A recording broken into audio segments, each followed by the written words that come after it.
லைஃப்பில் இந்த மாதிரி ஒரு பெயின்ஃபுல்லான ஒரு சுச்சுவேஷனை நான் ஃபேஸ் பண்ணதே கிடையாது. மனசு முழுக்க வலி வலி மட்டும்தான். இந்த சுற்றுப்பயணத்தில் என்னென்ன மக்கள் பார்க்க வராங்க, அதுக்கு ஒரே ஒரு காரணம் தான் அவங்க என் மேலே வச்சிருக்கிற அன்பும் பாசமும். அந்த அன்புக்கும் பாசத்துக்கும் நான் எப்பவும் கடமைப்பட்டிருக்கிறேன். அதனால தான் இந்த சுற்றுப்பயணத்தில் மற்ற எல்லா விஷயங்களையும் தாண்டி மக்களுடைய சேஃப்டி, அதில் எந்த காம்ப்ரமைஸும் பண்ணிடக்கூடாதுன்றதுக்காக தான் அது என் மனசில் ரொம்ப ஆழமாக இருக்கும் அந்த எண்ணம். அதனால தான் இந்த அரசியல் காரணங்கள் எல்லாத்தையும் தவிர்த்துட்டு ஒதுக்கி வச்சுட்டு மக்களோட சேஃப்டி மட்டும் மைண்டில் வச்சுக்கிட்டு அதுக்கான இடங்களை சூஸ் பண்ணுறது, அதுக்கான இடங்களை பார்த்து பர்மிஷன் கேட்குறது, போலீஸ் டிபார்ட்மெண்ட்டில் அதை ரிக்வெஸ்ட் பண்ணி கேட்போம். ஆனால் நடக்கக்கூடாதது நடந்துருச்சு.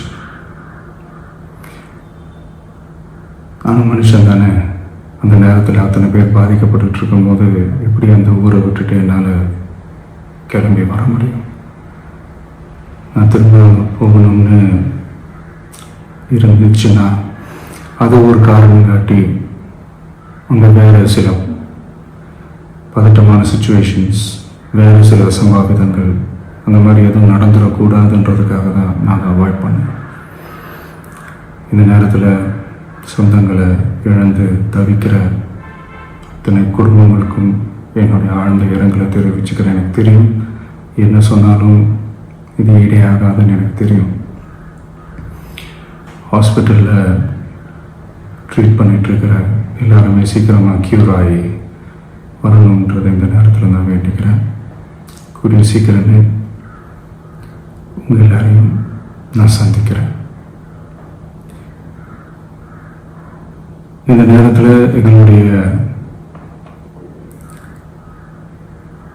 வழிகளை, எங்களுடைய நிலைமையை புரிஞ்சுக்கிட்டு எங்களுக்காக பேசின அரசியல் கட்சிகளை சார்ந்த நண்பர்கள், தலைவர்கள் அனைவருக்கும் என்னுடைய நன்றியை தெரிவிச்சுக்கிறேன்.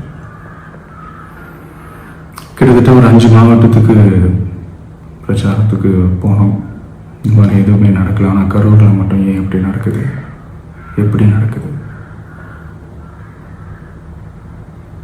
மக்களுக்கு எல்லா உண்மையும் தெரியும். மக்கள் எல்லாத்தையும் பார்த்துக்கிட்டு இருக்கிறாங்க. கரூரை சேர்ந்த அந்த மக்கள் அந்த உண்மையெல்லாம் வெளியில் சொல்லும்போது எனக்கு கடவுளே நேரில் வந்து இறங்கி அந்த உண்மைகள்லாம் சொல்கிற மாதிரி எனக்கு தோணுச்சு. சீக்கிரமே எல்லா உண்மைகளும் வெளியில் வரும்.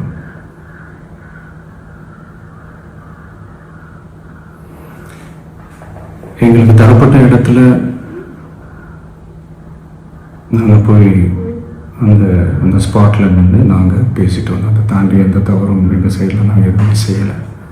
பட் இருந்தாலும் எங்கள் கட்சியை சேர்ந்த நிர்வாகிகள், தோழர்கள் மேலே எஃப்ஐஆர், அது மட்டும் இல்லை சோஷியல் மீடியாவை சேர்ந்த நண்பர்கள், தோழர்கள் அவங்க மேலே எஃப்ஐஆர்லாம் போட்டு இப்போ பிடிச்சிக்கிட்டு இருக்கிறாங்க.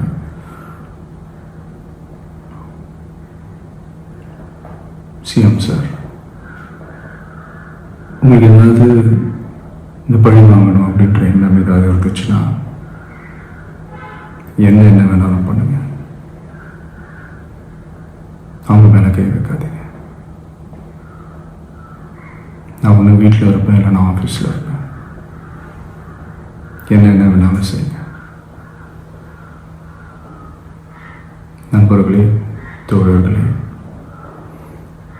நம்மளுடைய அரசியல் பயணம் இன்னும் ஸ்ட்ராங்காக, இன்னும் தைரியத்தோட கண்டினியூ ஆகும்.